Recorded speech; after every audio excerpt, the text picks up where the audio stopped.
जिनके भरोसे हमारा स्वास्थ्य है, जिनके भरोसे हमारा आपका इलाज है, आज वही सुरक्षित नहीं है। वो खुद को पूरी तरह सुरक्षित महसूस कर रहे हैं। हम बात गढ़वा के उन चिकित्सकों की कर रहे हैं जिनके साथ कल की तारीख में बदसलूकी की गई। कहा जाता है यहां तक कि उनके साथ अस्पताल परिसर में ही मारपीट तक की गई। हमने कल एक खबर लिखा था कि सत्ता की गर्मी न जाने क्यों सरकारी बाबुओं को सहनी पड़ती है, बर्दाश्त करनी पड़ती है। कुछ वैसा ही गढ़वा में देखने को मिल रहा है।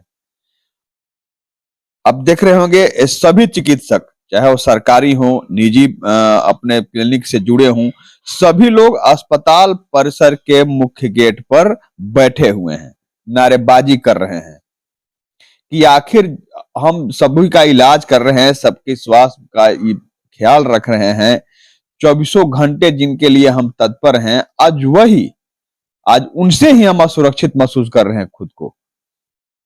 इनके साथ जो सदर अस्पताल में जो उपाधीक्षक हैं अवधेश सिंह, सिविल सर्जन हैं अनिल सिंह, इनके साथ दुर्व्यवहार किया गया।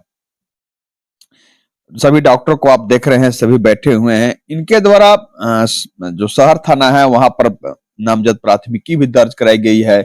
उपायुक्त से भी मिलकर इनके द्वारा मांग किया गया है कि कार्रवाई हो।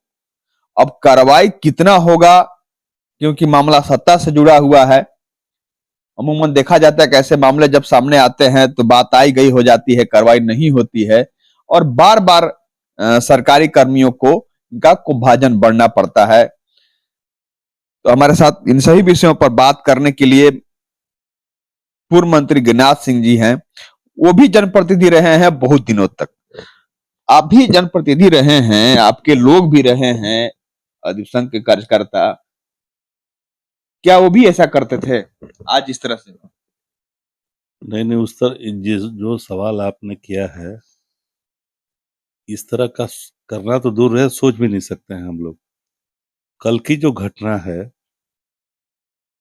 यह तो लगता है कि बूढ़ा पहाड़ से नक्सली समाप्त हो गए और वो नक्सली के रूप में यहाँ गढ़वा शहर में लोग आ गए हैं। हमको तो यही लग रहा है, सरकार की यही उपलब्धि इसको हम मानते हैं कि बूढ़ा पहाड़ से भगा के और शहर में ले आए हैं। अब कल की घटना मैं समझता हूँ इससे निंदनीय कुछ हो ही नहीं सकता। गढ़वा के इतिहास अगर लिखा जाए गढ़वा जिला का, तो काले अक्षरों से लिखा जाएगा यह इतिहास कि जहाँ सेवा करने वाले को इस तरह से अपमानित, दंडित और मारपीट किया जा रहा है। हमें जो जानकारी मिली, चूंकि हम अभी कुछ धार्मिक अनुष्ठान में लगे हुए हैं, इसलिए मैं बाहर घर से नहीं निकल रहा हूँ, लेकिन मुझे जो जानकारी मिली है, मैंने मुख्य सचिव से अभी आपके सामने और हेल्थ सचिव से दोनों से बात किया है। हमने यही कहा है कि इस तरह के एनार्की फैलाने वाले लोगों पर अविलंब कार्रवाई होनी चाहिए, चाहे कोई भी हो। सारा ओपीडी बंद हो गया, सारे चिकित्सक हड़ताल पर बैठे हुए हैं। आखिर आप क्या संदेश देना चाहते हैं? सरकार क्या संदेश देना चाहती है?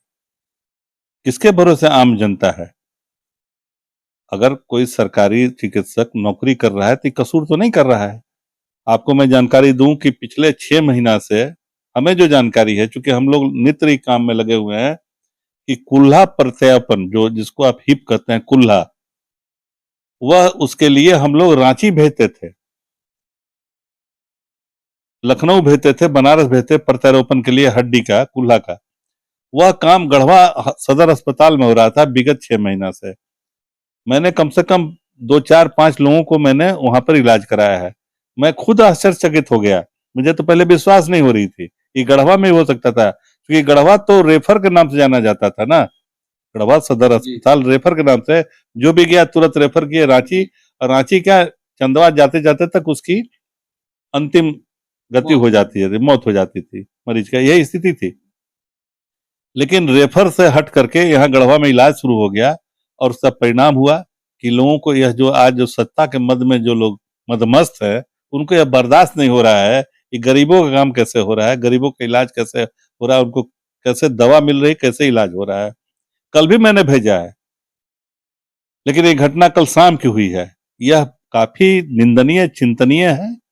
अविलंब जिला प्रशासन को मैं आरक्षी अधीक्षक और उपायुक्त से आग्रह करूंगा आपके माध्यम से कि अविलंब इस पर सख्त कार्रवाई करिए, क्योंकि आपके द्वारा दिए गए अंगरक्षक का दुरुपयोग हो रहा है। यह जो गुंडागर्दी लोग कर रहे हैं, सरकारी अंगरक्षक को लेकर के इस तरह से सरकारी पदाधिकारी को असॉल्ट ह्यूमिलेट किया जा रहा है, चाहे वह सिविल सर्जन हो, डिप्टी सुपरिटेंडेंट हो, गढ़वा बीडीओ हो, यह सही कोप भाजन है। और इस पर अगर त्वरित कार्रवाई नहीं हुई तो मैं जैसे ही अनुष्ठान से मेरा पूरा हो जाएगा 1 तारीख को, उग्र आंदोलन करूंगा, गढ़वा को पूरा बंद कर दूंगा मैं। यह मैं आपको आपके माध्यम से चेतावनी दे रहा हूं, क्योंकि मैं घर से बाहर अभी नहीं निकल रहा हूं, धार्मिक अनुष्ठान में फंसा हुआ हूं।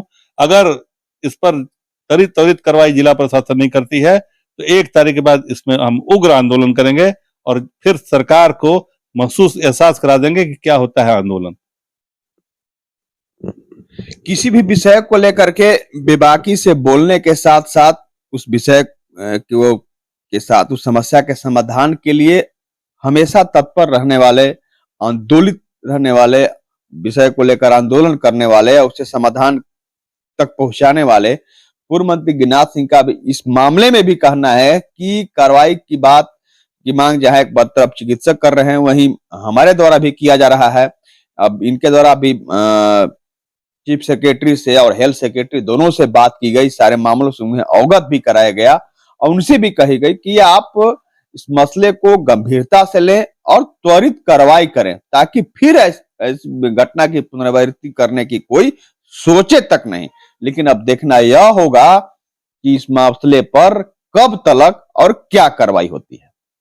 अब आपके शहर गढ़वा में गुणवत्तापूर्ण शिक्षा के लिए एकमात्र विद्यालय ऑक्सफोर्ड पब्लिक स्कूल, जहां बच्चों के लिए डिजिटल क्लासरूम, एसी क्लासरूम, प्रत्येक बच्चों के लिए आधुनिक computer lab, indoor outdoor game, dance class, music class, बस की सुविधा, साइंस लैब के साथ साथ वर्ल्ड क्लास इंफ्रास्ट्रक्चर, प्रशिक्षित शिक्षकों के द्वारा एनिमेटेड वीडियो के माध्यम से पाठ्यक्रम को सरल बनाकर अंग्रेजी माध्यम से शिक्षा प्रदान कराई जा रही है। Admission open. Class pre nursery to class 8, 4th session 2023-24। Oxford public school, address Narayanpur, Tandwa, Garhwa.